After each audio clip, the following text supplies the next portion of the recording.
How the fuck has he managed to do something like this? Remember, there is no undo button. If the leader is an asshole, your company is screwed. First and foremost, put the right people in place. 17 clubs back then. We were the largest chain due to the acquisitions. You may be the best person, but you may not be the best for this organization. Why? No. Why? We're going to be the worst. And I said, exactly. Talk to the government. Usually government doesn't listen to anybody. You sign a lease for 20 years, and if you get it wrong, you're fucked. The best exercise is the one that is being done. Let's say wars, challenges. At the end of the day, as a leader, the buck stops with you. It's on my shoulders, yes.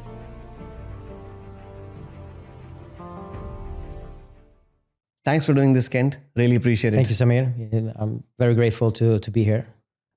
It's been my dream to get you on the podcast, and there aren't too many people like you in the industry who are doing what you're doing. And I go back to when I first met you, and we had the Central Eastern European Conference. And I said, I don't know how you managed to do this. Initially, I actually thought that the Central Eastern European was like an association like Europe Active. And then you clarified, no, it's not an association. I'm just doing a conference so that we get people together. And then I dug deep and looked at your background. And I said, he's not even from Romania. He's the president of Romania Active. How the fuck has he managed to do something like this? So that was the first question. And then I've been obviously speaking to people about what you've done and how you've done it. So you're the big flag bearer of the fitness industry in the Central Eastern European region. And people swear by what you're doing. You've set some good standards. And today was an classical example of what you can do if you get together without having conflict of interest, with actually meaning well for the industry. So, Kent, somebody who does not belong in a way, like doesn't have Romanian roots, how did you manage to become the president of Romania Active? Thank you for having me on the podcast, first and foremost, and thank you for the very kind words and the introduction. And I'm not the only one carrying the flag. It's a lot of people carrying the flag. I might be the facilitator that brings people together. And this is something that drives me. How can I, with my network, how can I, with my drive, connect people and making people connect for the right reasons. And when you speak about building an industry association, I always said from the start, if I'm going to join, because I also declined many times saying, no, we will not join because it's not the right moment, or we don't have time, or the circumstances are not right. So it was a couple of no before saying yes. And when saying yes, that, okay, I will join building the association. It was also, of course, cleared with my superiors, my stakeholders, my colleagues, my team. So everyone was really aware what was going to happen. So this was not just a random thing. It was something that was built up over time. And at a certain moment, of course, it happened also in the middle of the pandemic or the beginning of pandemic. There was a need for joining forces. There was a need for, or a sense of urgency even, because we didn't even know what the future is going to be. Are we going to be open in 1 month again, or it's going to be closed for another 2-3 years? No one really knew. It was everything was just a dark place at that moment. And I remember 13th of March, and 2020, we shut down everything in India as well. And it in Romania it was in the middle of March in 2020. And that's another story, because there was a lot of things happening in that area, in that time frame. However, going back to how everything started with the Romania Active, it was more or less one of the conditions for me to join. I said, one of the reasons for joining is that we need to all understand the baseline for if this is going to work. We need to work on a level where it's in the best interest of everyone. Right. It cannot be of personal interest or business interest. It needs to be on that basis. If we cannot elevate to that level, then it doesn't make sense to do it. We need to elevate in such a level that we can speak together without looking at each other, what's behind What's the drive behind? Why does he want to do this? What's the agenda? What's the agenda behind? And there were a lot of rumors back then. Why should Workless be there at that point? Because I'm the CEO of Workless and represent Workless, and they only saw Workless being there. What's the interest of Workless? And I said, okay, if we should do it, it needs to be on a leadership basis that we take initiatives that everyone can benefit from. Right. And that's how it got started. And the people, and also another thing was that we need to have the most influential people joining us directly. So we reached out and I spoke to the main suppliers into the industry, the ones that were working with the main operators at that point, asking them if they supported this or not, because they were sitting also on the contacts to the industry, the operators. And they were the key. So I was not the only one. It's been a teamwork. It's been a lot of people involved. And I also believe in that, in the way that the question is always free. It's when people react to the question, it can become expensive, you know. Right. And it is, but as long as you can ask the question, are you willing to join us? Are you willing to be part of this?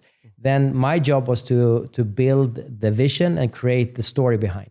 And the story was that, hey, if any industry needs it, we need it now. We need it now. So that's how it came about. In the discussions were in the second part of 2020, and we managed to incorporate the association in August 2021. So it was some pre-work before it was up and running. You must be very pleased with yourself. In 4 years' time, this is a very, I would say, is a flourishing association with a lot of participation from the industry. I know you're always striving for more, but not only have you done, have you been able to do such a good job of Romania Active, you also got countries around you to be a part of this. Like the last time I was here, we had people from Greece, people from Norway, people from, Czech Republic. They're all part of this association. Hungary, Croatia, Serbia. Yeah, all the neighboring. Bulgaria came. It was all the countries around the neighboring. Greece was there. So this second step, how did the second step happen? That was initiated by the Czech Republic Jana Association. Jana, she's a super force in this industry. Very passionate. Very passionate, and she has an amazing network in her region and across also our industry. She's been part of this association with Europe Active, and she's also on the board of Europe Active. Yeah. So this... she's also elected member of World Active now. She's also one of the members. Yes, you know her that way as well. Yeah. So she's involved in anything. She has an enormous network. Yeah. And she reached out to me to be part of her association, local, national association, and be part of this and speaking in her event. So we got to know each other that way. And then she created actually the Central Eastern European Health and Fitness Summit called Chiefs. And I was invited to a speaker to speak about Romania Active and what we accomplished with Romania Active during the pandemic, and also being able to influence a law, a deductibility law for gym membership into the fiscal code in Romania. So they wanted me to be a speaker there. So I got to learn, and I got to know her, and that way she already started this Central Eastern European Health and Fitness Summit. So she was the one initiated this. And she had it twice, 2 years in a row in Czech Republic, in Prague. And then she asked me if I wanted to take over and do it in Romania. So we did it once in Bucharest, where I met you, and we were invited. And also this year we did it in Timișoara. So this has become also something that is again, how to evolve is through association of people, collaboration. If you do this, you can accomplish more. So it's not a one man's job. It's about planting the seeds and making the seeds grow, and now it's growing. So this is what we are only in the beginning of Romania Active part, but we're also only in the beginning of the evolution of the Romanian market, as I see it. And also the Central Eastern Europe market itself, because there's a lot of potential still. And is there similarity between the Central Eastern European market and Romania? Do you think was that a natural reason why people would collaborate together, because you realize there's similar challenges? There are similar challenges, but they are also way different. So we have similarities in the challenges, the severeness of the challenges. There are market conditions that varies quite a lot, but they are also, if you look at Central Eastern Europe versus Western Europe, Western Europe being more developed, everything is more structured. The industry has been going on for many, many years. There are associations, there are discussions with authorities in those markets in a total different way. The consumer behavior is different. The way you pay memberships are different. Direct debit memberships that people are paying going to the gym, and they keep the membership even if they're not that active for a while. But they know that they can come back and rejoin the gym very quickly. Yeah. The consumer behavior here is more stop and go, or start and stop. So you start and you realize I'm not using it anymore. And then I stop and I jump out, and then I come back whenever I feel like it's time again. So even if I'm going away for 3 weeks vacation, I better stop and then wait and join again. So it's much more on and off. Usage, so you would think usage in this market is slightly higher than the overall usage is much higher than in the Western side. That's clear. On the other hand, people are also moving around a little bit more. But that's the dynamic. And therefore, also me and Jana, we discussed it would be good to have a Central Eastern Europe so we can help each other. Because when we go to Europe Active events, it's usually more discussed on the Western circumstances, right? Yeah. So we know what's going on in Netherlands, we know what's going on in Germany and France and UK, but the timing, I'm sure that Central Eastern Europe will get there at a certain point. It will take us 5 years, 10 years, or 20 years. Remains to be seen. In some areas, Romania and Central Eastern, especially when it comes to innovation and technology, are doing frog leaps. So some areas we in this area are in the top. But when it comes to some kind of, for example, penetration rates are still low. Because 4-5% Romania. In Romania, 5%. We talk about 5% in Romania. And the potential is huge. Correct. It's about education. It's about also generations. Because the ones that are 15 years old today, 5 years back, they grew up with TikTok. They grew up with all the social media, Snapchat and all those things. And in 5 years, there will be a target audience. There will be 20 years. And you already captured that with a new brand. So now there is a new brand in town and specifically targeting younger audiences. Yeah. I'll come to that. That's a question I have in my mind, which obviously I want to discuss with you. But run me through your career, Kent. You started, how did you get into the fitness industry and how did you land up in Romania? And I know bits and bobs of the story, but it will be great to hear from you. So many years ago, I was a very ambitious sportsman, at least in my own head. I wanted to be a hockey professional. Wow. So I was back in Sweden playing ice hockey as part of my, of course I went to school and in the evenings and the weekends it was exercising and doing trainings to become a hockey professional. And I started to go to the gyms of that reasons, getting stronger legs, getting stronger body, being able to take a hit and to be faster, stronger and all this. But it was in the sports direction. So everything was sports specific. So whenever we had the off season of the hockey season, we all went to the gym. We all went to do the off season trainings with wrestling trainings, all plyometric trainings, all those.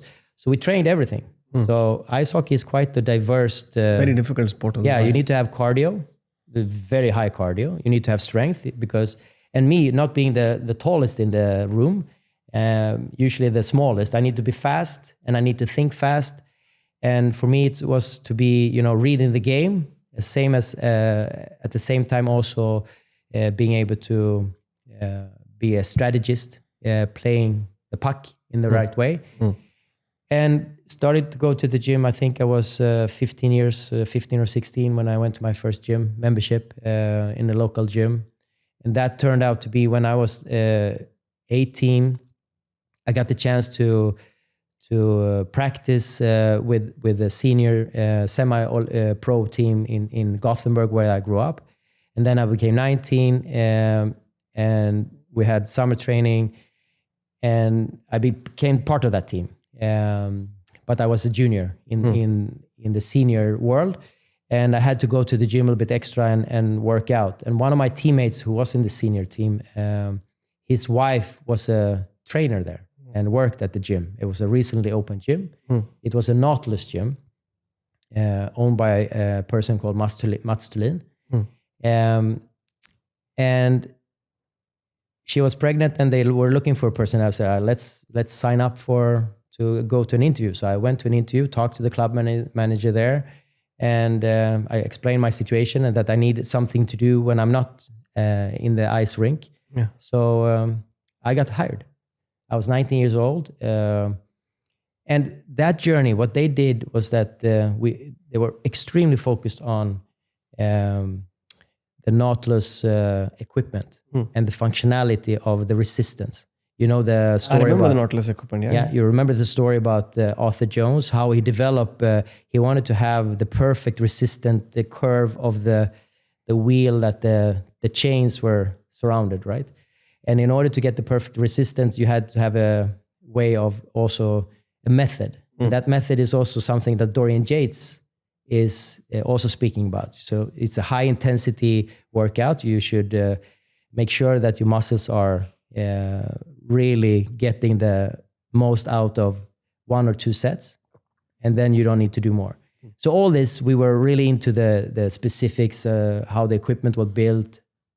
And then what we also did the trainings with was sales. And I was very fascinated, but I was 19 years old, learned about the sales occupation. And that was back in the day, sales was like, you had to actually talk to people. Yes. There was no social media to promote. This was in 89. Wow. Yeah. And so I started out as a gym trainer, more or less, and I also worked in the reception. Back then, we cleaned the whole gym. We did everything in the whole gym. So everything was on us that worked there as trainers. Amazing. So that was the start. And then that gave more and more over the years. At a certain point, I started to think, okay, what is this all about? Should I be a trainer all my life? So I started to educate myself. I became a personal trainer. It was back Which then. year was this, Kent? 90, 91, 92, 93. And in 90, I think in 92 it was, we also started with Schwinn classes, spinning, under Johnny G. So, of course, took some classes in cycling in that way as well. And 94, I traveled to LA to study personal training under the ACE organization. Yeah. And when I was there for 3 months studying personal trainers, how they were working, and took all the courses. This was in Sweden. No, this was in LA. Was it in America? Santa Monica. Yeah, because that's where ACE was. ACE was. Oh yeah, back in the day, you couldn't even do it anywhere else. No. You had to travel. Yeah. Nothing was online back then. See, life has become so much easier for people today. You're connected. You don't need to move. You don't need to fly anywhere. So back then, you need to go take courses, and you needed to study the books and everything. And of course, we studied the trainers in the gyms. Gold's Gym, of course, but also was a gym next to Gold's was called Powerhouse Gym. I went there to study some trainers. I was really fascinated how they did this. And of course, the trainers that had the most clients were the most well-built also at that point in the 90s. And one thing led to the other, but there was a turning point in 98. In 98, The chain I was working with was Nautilus Gyms in Sweden. We started to hear rumors about that there was an American company coming in. No one really knew what that meant. Then in '99, the summer in '98, the rumors were that at that point the Nordic chain based in Norway, Sats, was sold. And an American company bought it. It was 24-hour fitness. Back then, the CEO was Mark Mastro, if you have heard his name. Yes, I have. He was a legend in this industry, still active. Then we heard rumors about other chains that might be sold, and so we started to ask our owner, and he just denied, no, we're not going to sell. And then I got a call. It was in December. Can you come up to Stockholm? I have something to tell you. So I just had to jump on a train, went to Stockholm, and we all sat in the head office room where we had a lot of meetings before. And sitting, we were a team of club managers for each and every 8 clubs that we had operated back then. Being 8 clubs, we were one of the largest number of chains, of clubs in the chain. The owner came in, he sat down, and he said, "Yes, the rumors are true." And I go, "What? What rumors?" Because I you had forgotten about it. Yeah, we have sold Nautilus. And all of us were, of course, surprised and all kinds of feelings up and down, and not knowing what's around the corner. But what happened was that 24-hour fitness, they bought Sats. They bought something called Sports Club in Stockholm back then. They had 5 big clubs in really good locations. Those 5 clubs are still on the top 10 list of the most profitable and most revenue-driven clubs in the system of Sats. Still to date, I think. Wow. At least in the top 20, at least, of all their clubs they have. So that guy that owned those clubs back then, Pia Dagborn, his name is, he was really good at living and breathing the work of finding the right locations. That's a very difficult job. Yeah, that's a very difficult job. But it's a key. Once you find a location in our industry and that location remains and the infrastructure around it remains, they are continuing to be successful for many, many, many years. I know. I talk to so many independents. I tell them, guys, remember there is no undo button. You sign a lease for 20 years, and if you get it wrong, you're fucked, because that's what happens if you get that wrong. So I think that is so important, that decision of where you're putting up the gym, and every single operator who's scaled, when I speak to them, this is one of the key has been to find the right locations at the right price, the right demographics. And that's the key, because that's something you can't battle against. This is very difficult.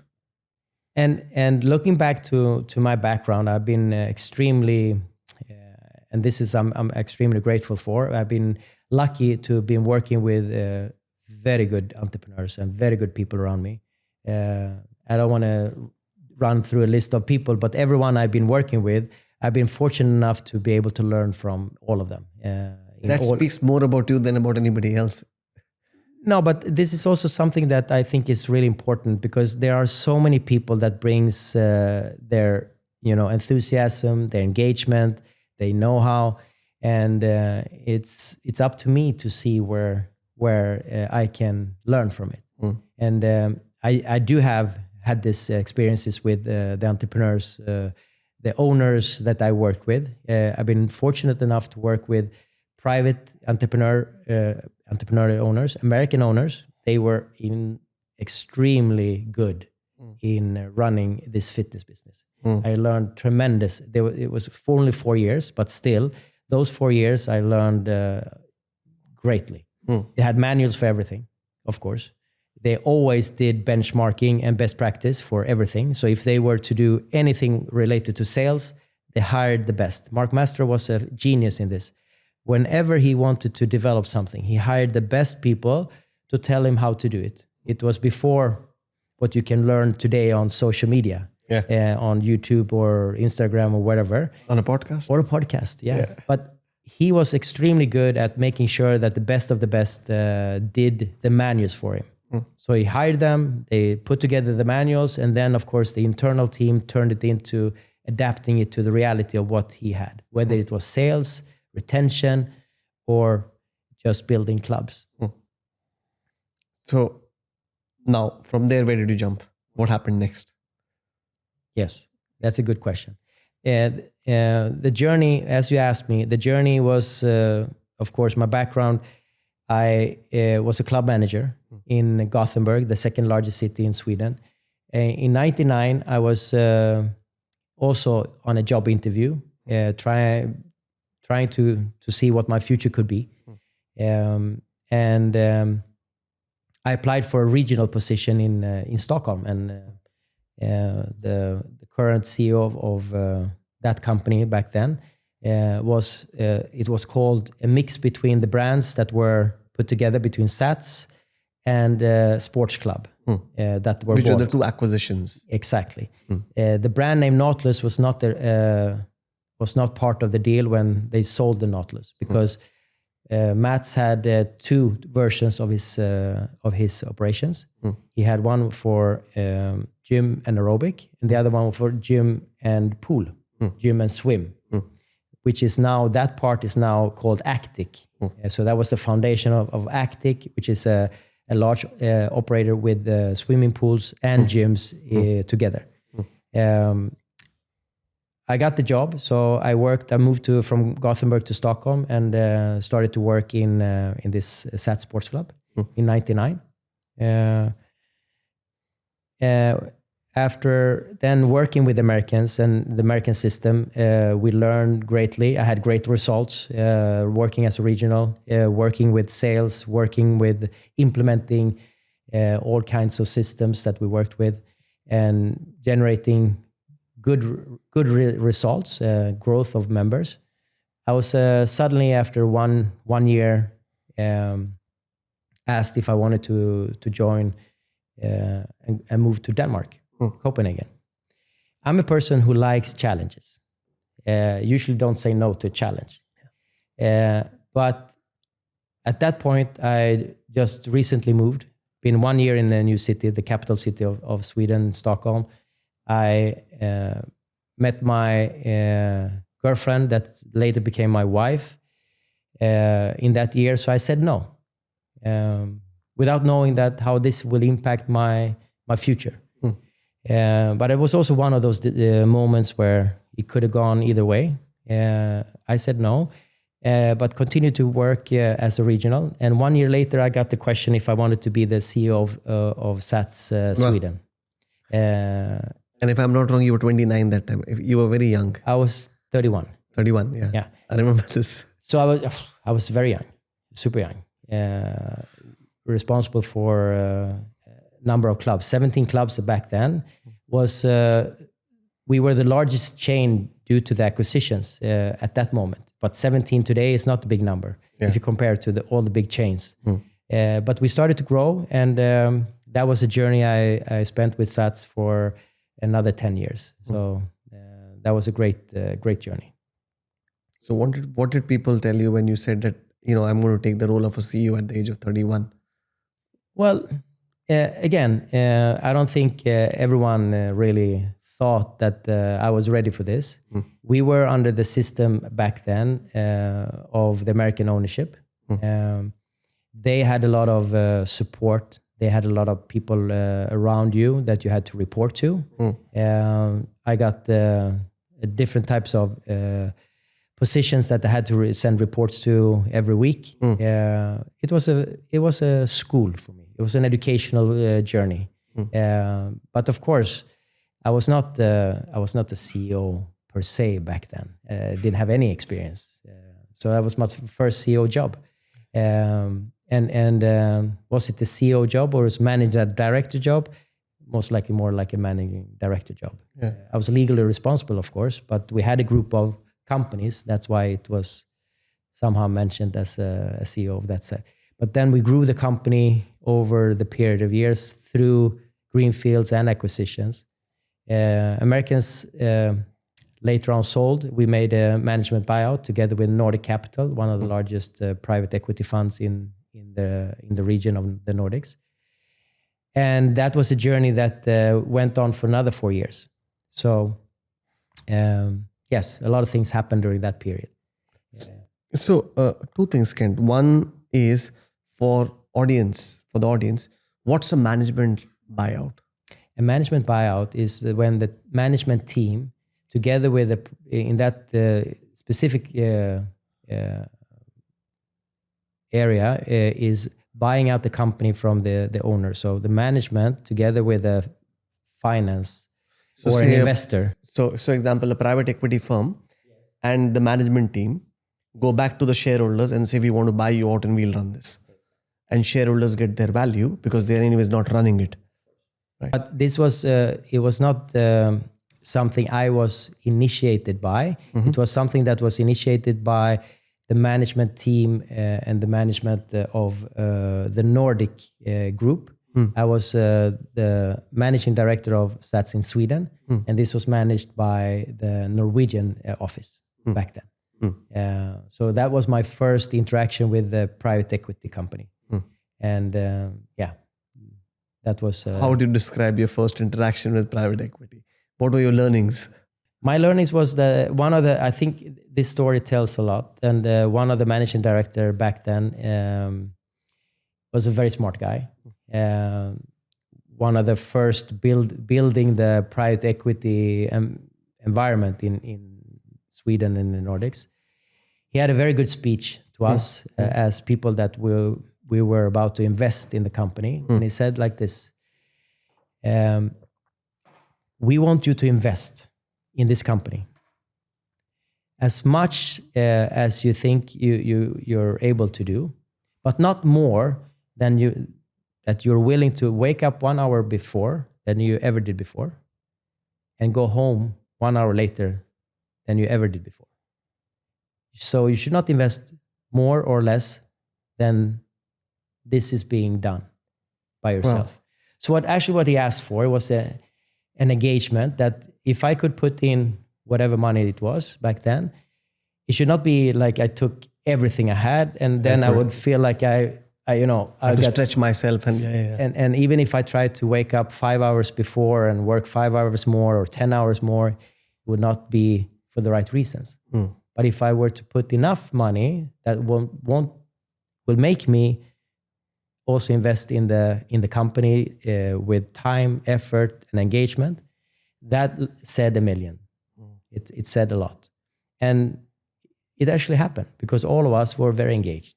And we worked and we contribute and they contribute and there was a good interaction between investor and management. So your journey when you just took on the role of managing director and the CEO, you had never done this before. What were your top 2-3 challenges that you faced, just in a completely different role, completely different level of engagement that you need to have? You're talking to shareholders, you're talking to people, talking about a return, which is very different from a job, which is not the top job is always different from so it's like they say, the president of America and the vice president are two completely different jobs. They may share the job title, where it says president, but they're different jobs. So what were your top challenges? First and foremost, it always starts with the team. So one challenge is to put together the team, put the right people in place. And this was my number one priority, to have the right people, to have a winning team, to have the right people in the right positions. So what is the process of hiring people?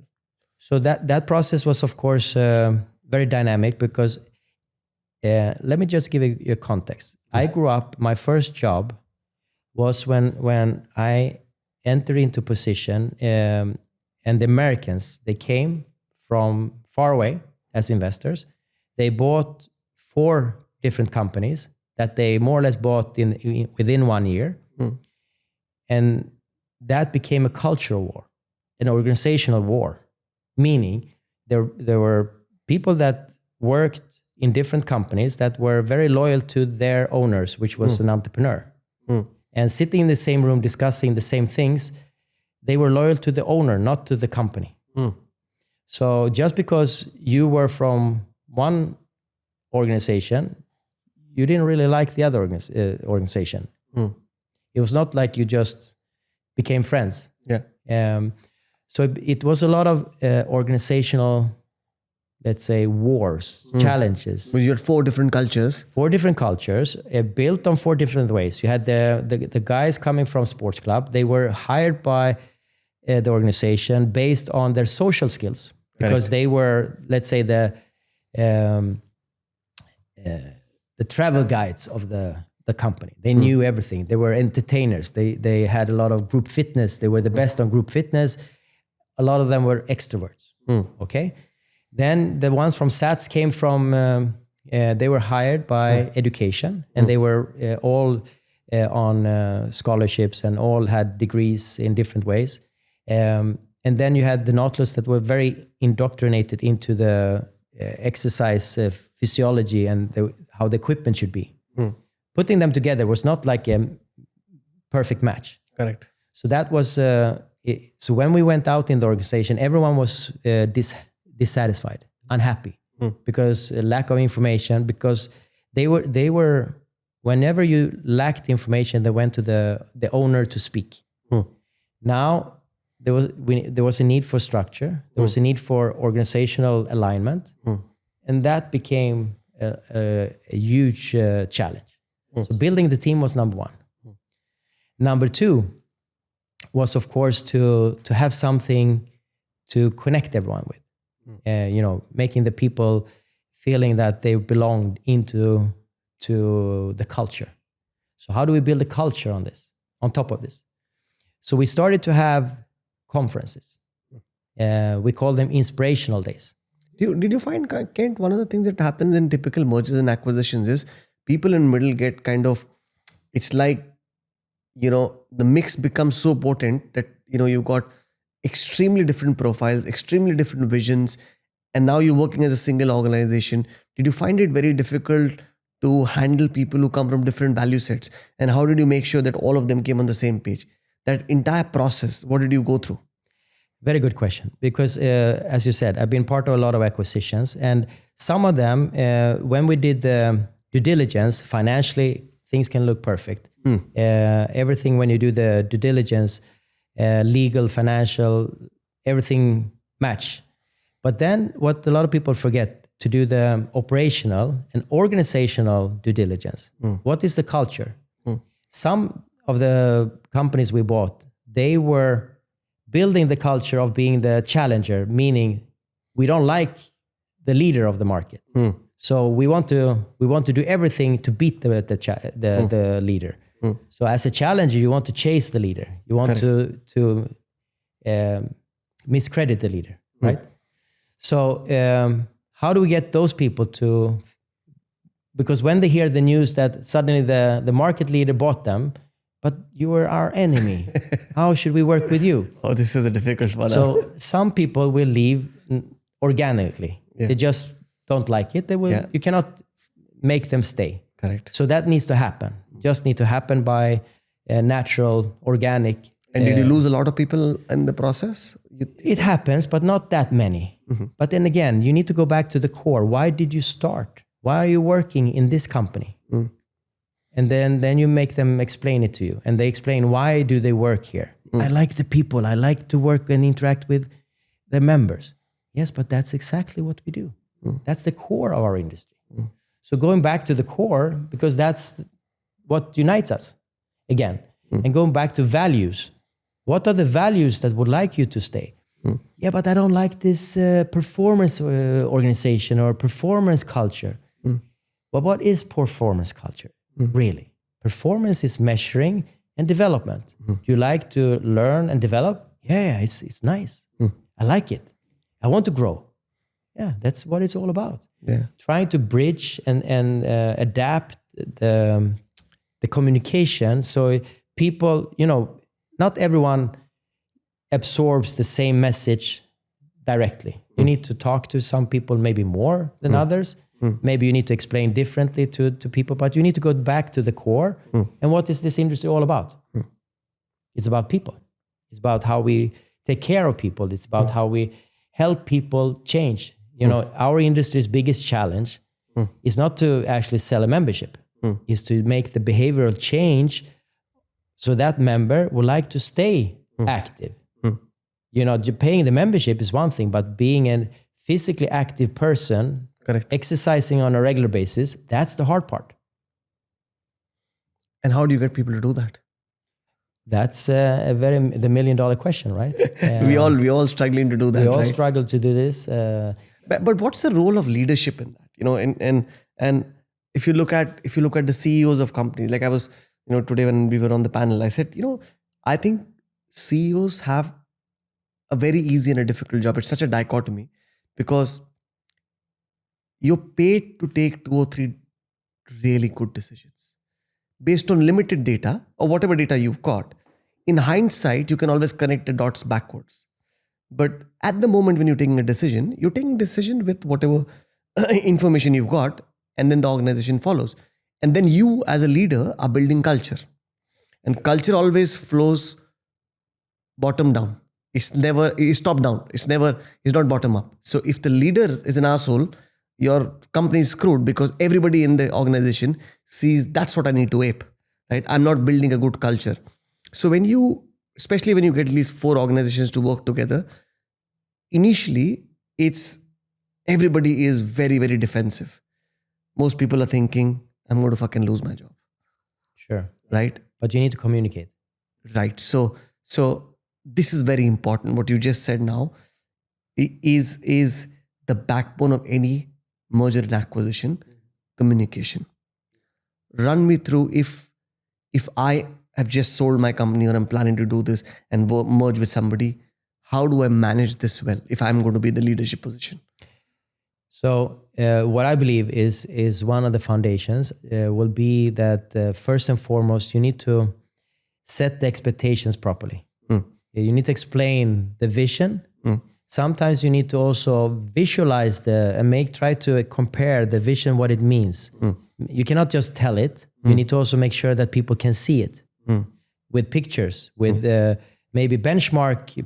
We are looking to be like this organization. We're looking to be like how we can resemble to something. So there is a connection emotionally, intelligently, intellectually, and again, making sure that people understand. So the information is number one, as I say. Then involve people, ask them things. Make sure that they get it. Do they understand? How can they contribute? How can they see their role in this? Because if you just speak to them and you don't get any feedback back, you need to have information, systems for this, or meetings for this, or one-on-ones, so you understand where they are. Because perspective. Yeah, leadership, I think, is one of the most difficult things, because unless you know where they are, you can never meet them. If I know that someone is at a certain stage, certain position where they have a certain opinion, if I understand why they have that opinion, why they are reacting like they are, maybe I can explain it and then move them somewhere. But if I don't, I just see them that they don't have the same opinion as me, and then we are in a conflict. If I don't want to try to understand, and I cannot involve that person to understand what I'm talking about, then we'll never meet. But so I don't think it's a formula that convinces everyone. Correct, obviously. So you need to also be ready to understand that in order to create a team, you need to have the people that joins you for the right reasons. Correct. If you don't, people on the bus. Yeah, and I think sometimes it's not about person being good or bad. It's just about being in the right. You may not be the best for this organization. You may be the best person, but you may not be the best for this organization because of multiple reasons. I don't think people appreciate that enough. When you tell somebody that, culturally you don't align, people don't understand. People just think it's an excuse, but it's a reality. When you culturally don't align, you don't align. Kent, we spoke about the communication bit. I think, one of the theories we have in HR, which is about forming, storming, norming, performing. So as we grow in an organization, for you to be a performing organization, you will initially have a lot of issues. As long as what you mentioned, you can communicate well. you can get the organization to start performing. So in this transition of 4 organizations, there must have been a phase where initially you formed your teams, and then there must have been lots of differences of opinion between people. So how long did it take for you to stabilize the organization when you said, yes, now I have a dream team, we can explode? So try to just explain this fairly short. As I told you before, I like to benchmark. I like to make sure that finding the best practice and then learn from it and move forward. And one of the things, being in this turmoil, chaos, at that point, I read a story about Microsoft. Microsoft back then in late 90s and early 2000, they were chased by their employees because they had such a dominant position. So they became a lot of lawsuits about mistreatments and things. So what they had to do was to find a way to get all their employees to be happy. And they found an organization that was called Best Place to Work. Yes. Great Place to Work. Sorry. Great places to work. Yeah. Great Place to Work. That was an NGO that they started to fund. Yeah. Bill Gates started to fund it wherever they had offices. He made sure that they had also an office. Yeah. And that office was actually started up also in Stockholm. So I read about it, and I read that they had these competitions where they did surveys about the cultures and everything. So I went to my management, my HR actually, and then my management team. I have an idea. Let's join this competition. Yeah. And it was like, why? No, why? We're going to be the worst. And I said, exactly. That's why we should be there. So we joined. And what happened was that we joined, and I came in the same room as Microsoft. I would never be in the same room by calling Microsoft back then, because they would know, who are you? Yeah. And we had all other, IKEA, we had big companies that was in that room, and their HR and managers were there sharing ideas on why they are building their culture. And they wanted to show how good they were. So they were sharing the ideas. So first year we were ranked really poorly. Second year, we took all those ideas, started to work on them. At the same time, we started to do these inspirational days. So we had a big meeting, inspiring people with speeches and everything. And we started also to have monthly kickoffs. So we had meetings with the whole company on a monthly basis with a big bang every year to celebrate the year that was, to also look forward for the future. And those combinations of 3 things and how to benchmark and collaborate with leading successful organizations and learn from them, suddenly we made a frog leap. So after 3 years in that competition, we came in 3rd. Wow. As no gym business would ever think about joining such a competition. Yeah. So that was an achievement. Wow. And that was a turning point for the culture to become united. And this was at SATS. That was at SATS. I then worked with SATS until 2010. I was at group level, I was COO for 1.5 years. I decided I wanted to do something new. So I went on my own, started my own company, and became a advisor to the industry, and advised on some mergers and acquisition deals. From there, during my tenure in SATS, we bought a lot of companies and organizations and gyms. One of those groups were 5 world-class gyms that we bought in Stockholm.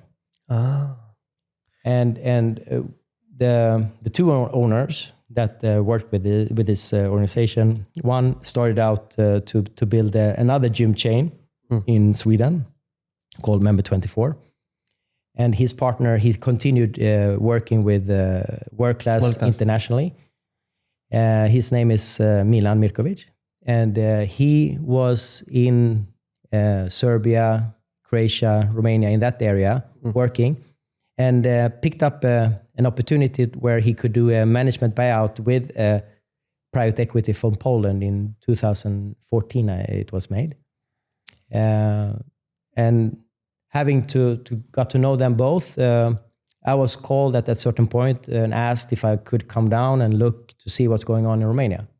So in 2014, I was invited to look around, and Milan showed me around, and it was, I would say, wow, this is... And how many world-class gyms did you have that time in Romania? In Romania at that point, I think there were around 17. Okay. Something in that direction. Yeah.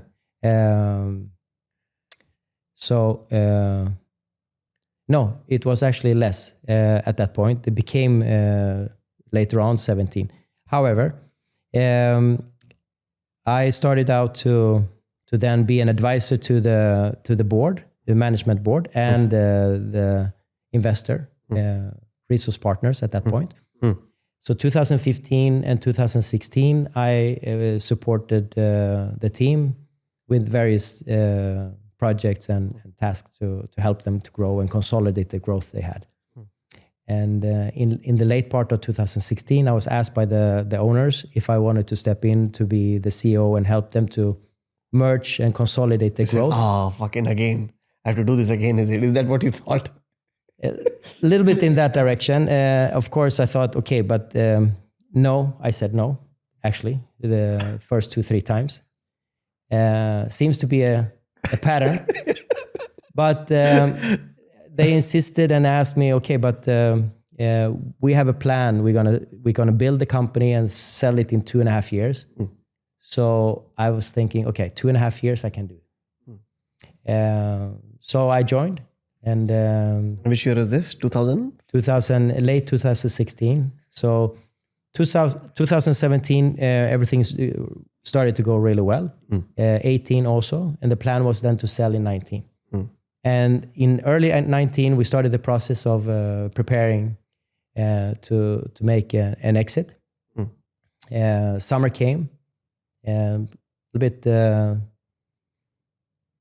I don't know, it was a challenging period or how it was, but it didn't move fast. And then when the autumn came, it became also a bit negotiations with a couple of investors that were interested. And they prolonged, they wanted more time to investigate, etc. Late November, rumors were about something's going on in China. China, yeah. No, don't worry. Not going to happen in Europe, anything. China is far away. Yeah. And then everyone knows what happened in early part of... In January 2020, we did our best month ever until that point. February became very strange, very challenging, but fairly okay. And then March, everything was closed. That was pandemic. Wow. What happened next? After that, of course, we worked... At this point, all our viewers have taken out their popcorns. Now this is interesting, but come on. No. It was not it was almost, but not that. Everything was closed down. Everything was shut down. And we just had to figure out what's going on now. What do we do? Of course, we had to reduce cost, talk to all the landlords, discuss and negotiate all the leases. And then started to think what should we do? We didn't know how long this will take. All the pools were closed. And the buyout was obviously out of the window. That's gone. Yes, that deal is gone now. Yeah. So all the effort that you put for the year is gone now, down the drain. Yes. Wow. Anyway, now the survival was to discuss with the banks, talk to them, see could we get loans from... The good part in this, we had one bank. We worked with one bank in a really good way for many years. 1 year before, I initiated and proposed to the board that we should have 2 banks and not just sit with one. So I introduced, so we had actually 2 banks working with. It was BT and Raiffeisen. And entering into this situation, it actually helped us because if one bank was supportive, the other bank didn't want to look like they were not. So they started to support compete us. With each other. Yeah. Compete a little bit, but only to a certain extent. Then we being close to the banks, they also recommended us to apply for a state-backed backed loan, and it was a state bank. In this case, it's called Exim. They had a program for large companies, so we applied for it, and those processes are long. So it took us 9 months to discuss what we should provide, information, contracts, a huge amount of paperwork. But we didn't know it back then, but we signed it in February, in middle of February. Early February. In mid-February in 2021, they closed us down for a month. So if we wouldn't have signed that loan agreement, we would have been over and out. Wow. So that was close.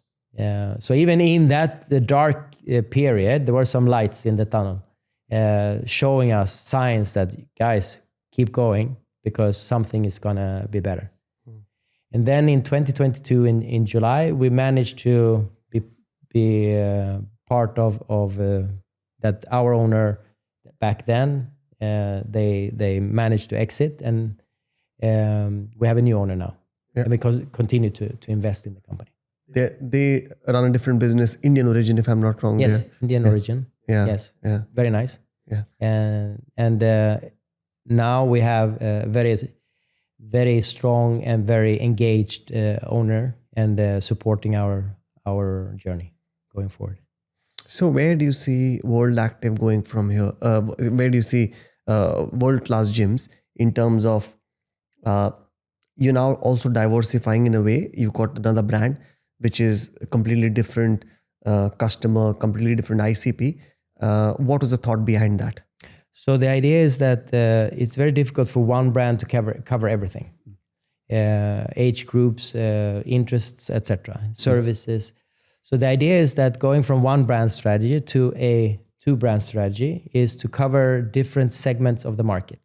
So World Class has a clear audience that has been for many years. Now we have 82,000 plus members. Wow. And it's mostly people across how many sites, Kent? 82,000 across how many sites? 47 sites. Okay. Gyms. And 27 of them are with semi-Olympic swimming pools. Nice. So the idea is that the World Class audience is a very strong audience with a very clear profile. It's mid to high income. It's high income, so high educational level, and a clear interest in a healthy lifestyle. That being said, also the trends that the TikTok generation, all the young people, they are looking for the trends that are happening in the market. It's difficult to cater everything within one place. So opening and starting a new brand that is more accessible, more, let's say, appealing to the younger audience in all kinds of ways, using technology, using automatization, face recognition, digitalization, apps, making sure that they have an easy way to buy membership, easy way to enter, and an easy way to meet their friends there, making it a small community. So we are building clubs in that direction now under a different brand. It's called BeFit. So the organization is splitted now. So we have a certain organization for BeFit, and then we have another organization for World Class. Right. But you will obviously align in a lot of ways where you can share best practices. We have the same owner, of course. Right. Yeah. So the ownership is the same, and there are, of course, a lot of things that we can learn from each other doing this, and that's the strength. But we will not stop there. So going from one brand to two brands is also only the start. Yeah. So the vision is to have a multi-brand group under the umbrella of health, wellness, fitness, and longevity. Right. So all those areas are what we are now looking into see, so we can cater to a much larger audience, but with more specific services. Kent, what kind of trainers do you look for? If I want to join World Class as a trainer, what do you look for? So we look for trainers that are, of course, very passionate about the industry and what they are doing. That's number one. The criteria is, of course, also you need to have a good level of education as a background. But we are looking also for people that also can, by nature, by themselves, educate them in parallel to make sure that they can cater for the trends that are coming. So we are trying to be, from work-class perspective, an innovator and be the one driving certain new concepts. Like now we are introducing high rocks. So our ambition is to implement high rocks in as many clubs where we can fit this in, for example. Then we are also implementing more services that are being added on as an added value for the members and the memberships. You also have an academy, if I'm not wrong. We also have an academy. Move On. It's called Move On. Yeah. And they are educating the trainers, person trainers, yoga instructors, group fitness instructors, also swimming instructors. So they have all the categories that and services that we are also catering in our gyms. And Ken, do you see now also Move On as an academy to support world class and also be fit? Is that going to become an umbrella academy for everybody? That, of course, it's something that is in our portfolio, right. And they all, of course, they are educating people for the whole industry, and also, of course, the two brands that we are working with. When you talk about whole industry, one of the big achievements you've had is tax reduction for people who take a gym membership. Could you run us through the process and what is it? I don't know if people even know this in Romania, that they can get a tax deduction on gym memberships. So what is that? And if you could explain it. So today in the medical side of where you can today have a health insurance deductibility. So if the company are paying for your services for health insurance, you can have a health insurance membership or medical membership where you can get deductibility from. And that's up to around 400 or 500 euro per employee per year. We just went in the same direction. So the deductibility for gym memberships are present in certain markets. You have it in the Nordics, in Sweden, for example. You have it in Poland. There are some other markets that do have this. So what it was, we worked in order to implement it, and we got it approved now as a specific law under the fiscal code, where the employer, the company, they can offer you as an employee to use this budget or this amount as a deduction on the gym membership. Right? We implemented it as 400 euro per employee per year. But in 2024, when also the VAT went from 5% to 19%, they reduced this. So not only that the pandemic was a challenge, 24 was also a challenging year on these aspects. What we are doing now is we're trying to discuss and talk and make sure that the authorities understand that it's something good for the authorities if they increase, because the investment is on the company. And then when the companies are investing in their employees and they get healthy and they are going to the gym, they are less burdened on the healthcare system. Correct. So they will save costs in the budget. The idea was to make sure that we get this message out and explain all the benefits of our industry, that exercise is actually the best medicine for employees and make them less stressed, and also therefore also having less absentees days during the year. And also the employer will save cost to have a healthy employee. Yeah, and this is a very difficult job, as an association, to go and talk to the government. Usually government doesn't listen to anybody. And this is not Romania, this is everywhere in the world. You have to talk to the government and make them believe, because everybody's talking to them. You can't blame the government. At the end of the day, everybody's knocking on their door. No, and also benefits. The government is changing people all the time. Correct. It's an election and there are new people there. And yes, it sounds like I'm working only with these type of things, but this has been side projects that has been, again, collaboration with a lot of people. So I do believe in multi-channel approach. So you cannot only go to one receiver of the information. You need to discuss with a lot of people. Correct. And what we have done is that we have engaged different people from the Romania Active Association but also the community of work class, then to ask how do we talk to, who do we talk to, who do we send newsletters to, who do we explain to, in a mix of everything, also sending press releases, information to the media. So trying to reach the same result by the same information, but through a lot of different channels. Right. So Kent, what should, if I'm an independent gym owner in Romania, why should I join Romania Active? What's the reason? And because ideally you would want every single gym to be behind you, because you're fighting not for a cause for world class, but for the entire industry. So why should somebody join? What's the process? How should they go about it? So the work circumstances and the work environment for an entrepreneur in Romania is not an easy one.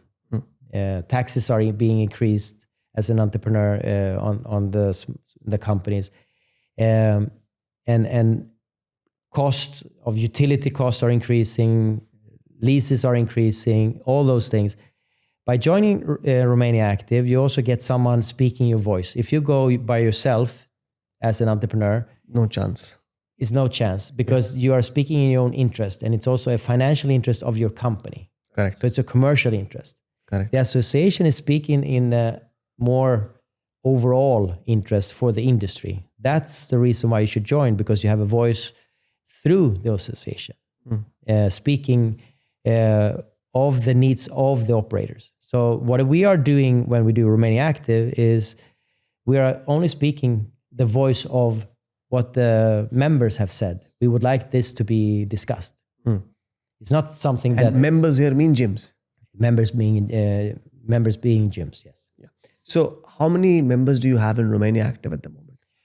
So currently, if you look at how many clubs we are covering, that's the question. So in Romania, it's around 1,200 clubs, more or less, and around 1,100,000 members. So we represent, if you look at the network we have of the members, we represent around 30% of the industry. So there is still headroom, and there are more people who should be participating. Of course, it should be more. But when we have these meetings, we also get a lot of people that are not members with us that are also coming up and saying they're supporting, they're thinking about starting to join. So there's a process also. What's the reluctance? Where do you see? Because this is something I can personally learn from. We have the same challenge in India. I think that all associations have the same thing. The question is, what do I get for my money? Yeah. And when do I see money coming back for the things I've been paying for? But I would say, again, it's like saying that, okay, why should I pay for an insurance? I didn't have an accident. Correct. So it's more or less, you need to have a connection.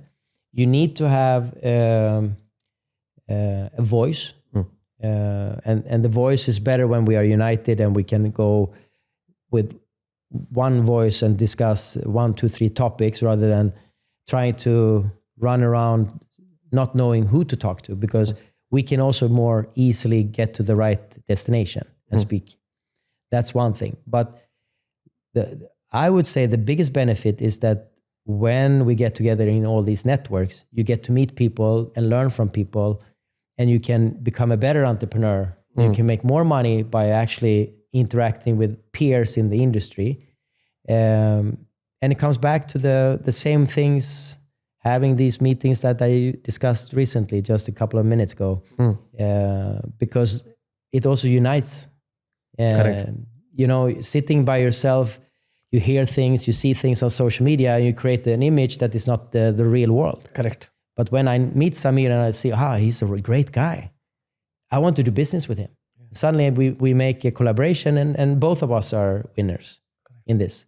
Or I meet the new supplier that I didn't know that I could have, because I didn't know them. I didn't have the network.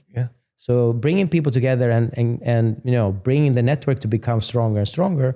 Also, the suppliers win on this because they get new clients, and vice versa. So it's a best practice sharing. And it's also benchmarking, looking to see who did what and what can I learn, instead of inventing the wheel and doing all the mistakes that someone else already made, and you save time. Yeah, and it was so nice to see today.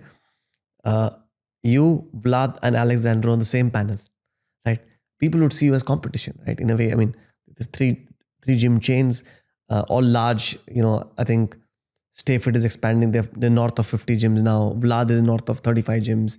You've got about 47 gyms, and all on the same platform, sharing best practices. So let me go back and say, how did you scale? This is a question I've been always wanted to ask you. How did you scale world class? Because that's a very expensive model in the sense it's very capital intensive. You can't make, it's not like an independent gym, a small boutique that you will open and you can shut down. There are long-term leases. You've got swimming pools. You got, the covenants are very strong. So how did you manage to scale with such a large, it's a big elephant. Each club, I've seen your clubs, they're massive, right? So how did you scale the business? Again, going back, first we need a good team. Mm-hmm. We need to have the right people in the right positions working together for the same objectives, the same vision. And that was the main driver to make this. Again, I'm not the only one doing this. It's a teamwork. And but the buck stops with you. At the end of the day, as a leader, the buck stops with you. Yeah, it's on my shoulders, yes. Correct.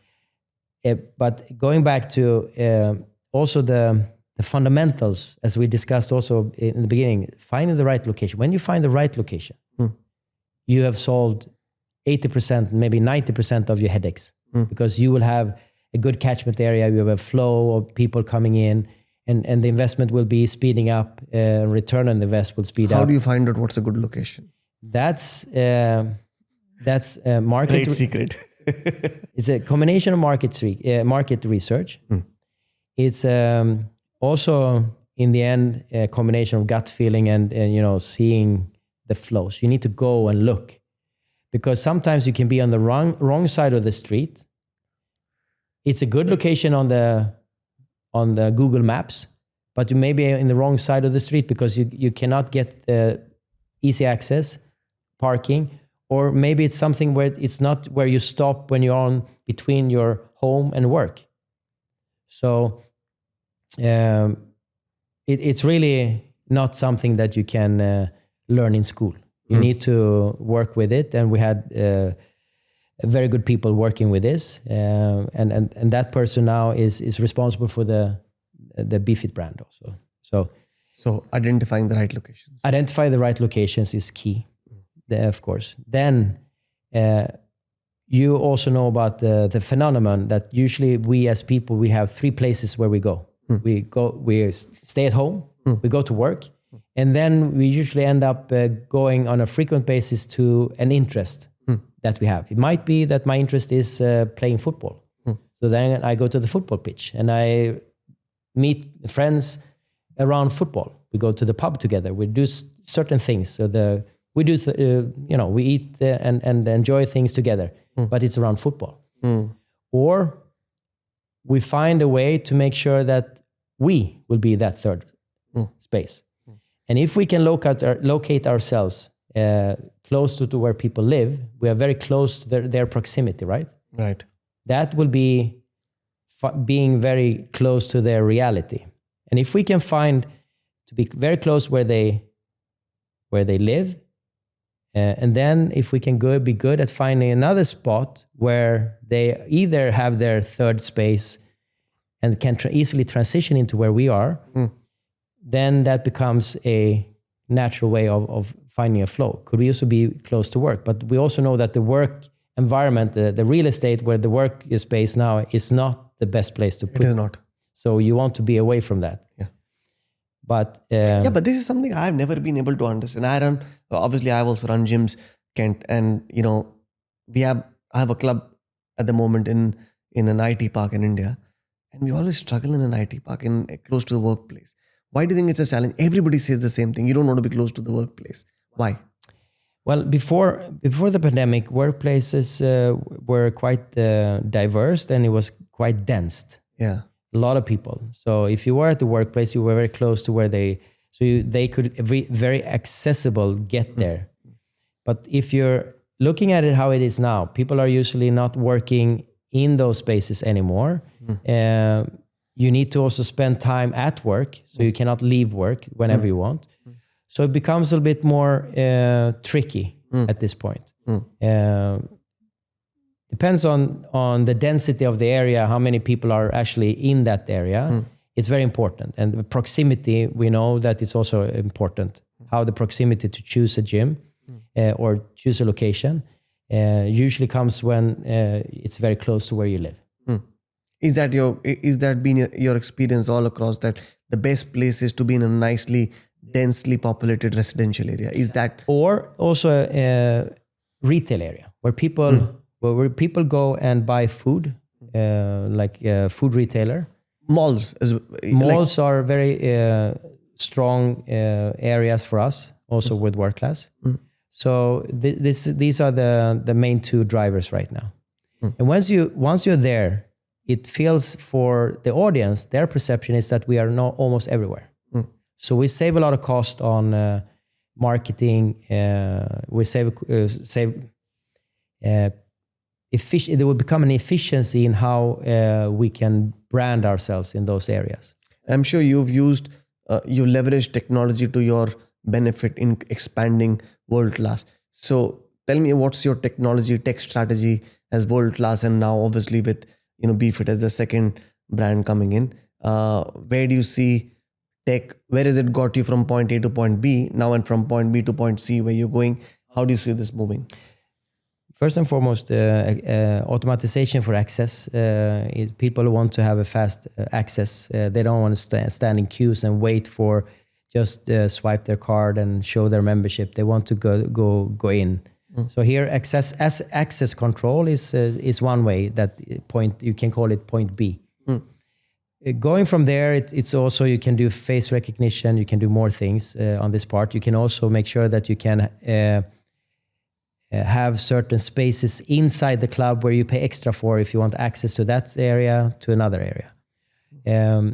One thing that still remains, and I think this is the innovation that we also need to look into, is how we can innovate a support system for onboarding of members, automate the onboarding better, support with educational videos, have of course, obviously, the fitness tracking, so you can connect yourself, the data from what you do in the gym, because you don't really have a fitness tracker, what's happening in the gym. But that is something that we as an operator could provide. And then looking into see how you can wrap the data around it in order to provide feedback back to the consumer. And what's the role of what kind of MISs do you use? Like, what's your management information system in terms of taking decisions? Like when you see members are not turning up, or usage patterns, and do you see trends in particular areas where you see there's a dip and then you change a decision? How often do you look at that data? Every month. So and every week we're looking at the data. We're trying to figure out to create incentives to make sure people activate themselves again. And here's the tricky part. We're in this business of changing behaviors. Just because I am an aggregated data, can see things, doesn't mean I know why did Samir stop coming to the gym? I don't know. Because I need to speak to you, right? Maybe you stopped coming to the gym for many different reasons. You had a lot of things to do. You traveled right now. So if I assume that you're not at the gym because you don't want to go to the gym, or you're just lazy, my communication might be wrong. So that personalization of data needs to be more smarter. And without putting the guilt on you. I haven't seen you for a while. That might be a good starter, but how do I know what happened? Maybe you had an accident. You're not able to go to the gym. So it's very sensitive, but what we do and what we try to do is to try to get people to join either classes or with a personal trainer, and to win them back to a routine. Because people fall off the rails, and usually I've seen when people, it takes a lot of effort for them to come to the gym, and when they drop off, getting them back into the gym is very difficult. Usually it's more difficult for them to come back after they drop out than it is to start the first time. So usually in the beginning of the year, everyone sees themselves as the New Year resolution. Yes. New Year's resolution. Now it's going to be a better year. I'm going to work out more frequently. Everything changes. Yeah. But things changes after March. Kent, what's your own personal fitness regime? How do you keep fit? Like, you look very fit. So what do you do? How do you train? One is I live after the motto of the best exercise is the one that is being done. Sometimes I don't feel like going to the gym at all. But I rather do 15 minutes at the gym, had the check, feeling that I did something, than to skip. If I don't go to the gym, it should be part of my recovery. So that recovery is a recovery day. But sometimes that recovery can be that I go out for a run or I do something else. But my routine is 4 to 5 times a week. I try to go in the morning. I wake up around 5:30 to 6, be at the gym 30 minutes later. Because here I save time by doing this. Because I transport myself from my home towards the gym of choice. And I do a workout before the traffic starts. So then I halfway to the office. I love the same. I do the same exact same. Halfway to the day. And then I'm in the office early morning as well. So I'm an early bird. Yeah. So I like to do it in the morning. And then I do a mix between cardio and high intensity weightlifting. So I don't lift heavy weights, but I try to lift in such a way that I get tired and the pulse goes up. So it will be fairly high intensity, low rest periods between, and then be done in between 30 to 45 minutes. What's your relationship with food? Well, I love food, of course. Hashtag me too. Yeah, hashtag me. I try to eat as clean as possible. I try to stay away from sugar to make sure that, because if I do, it's very easy to, I don't need to have this discussion about taking something. So the discussion with me is with myself. It's not with anyone else. So sometimes if I want to eat something sweet, I take dark chocolate. Sounds very boring, but it's, for me, food needs to also be part of the medicine. Correct. Right? So I say no to cakes and things today because I'm too old to eat all that sugar. And I don't do any kind of, I don't drink alcohol anymore. I just took it out. So you've just completely given up alcohol, is it?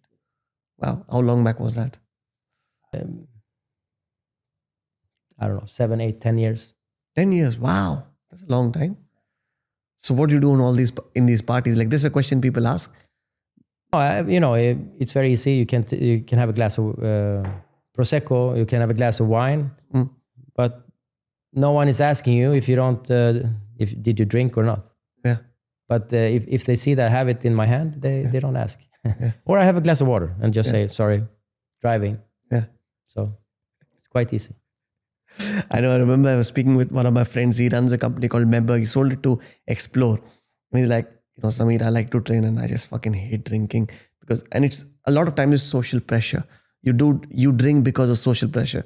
He says, boss, he's on Guinness Zeros. He says, now nobody knows is it alcoholic or not? And a lot of times people push you, why are you not drinking? And you say, yeah, I'm drinking. But they don't need to know you're drinking a zero. I think as long as you've taken a decision, and I think people don't understand the impact of alcohol on our bodies.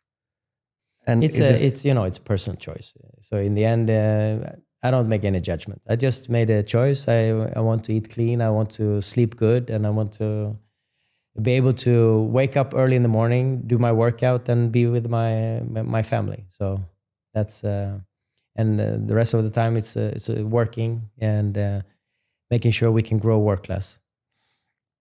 What do we see next from Kent and world class? How does next year look like? Very good question. I hope and my vision is that we can grow World Class to be a stronger brand, innovative brand. World Class has an extremely strong brand in Romania. Right. It's difficult to explain, but everyone knows. It surprised me still, even if I've been here for more than I think it's more than 12 years now. I was surprised in the beginning. The brand was already strong when I started here, and it's stronger even now. So it's well known, and I want to make sure that the brand become even stronger in the top whatever strong brands competition you can have. So, and with doing this, we need to innovate. We need to be the market leader when it comes to new ways of exercising, new audiences that we can attract, all the audiences that we can maintain, and looking around the corner how we can also absorb all the trends around longevity and the wellness era that is coming quite fast, the healthness. And that's the key. The key is going to be to look at it holistically. And I think World Class is poised to be a market leader, and not only in Romania, but I think set benchmarks for the world. That's very good.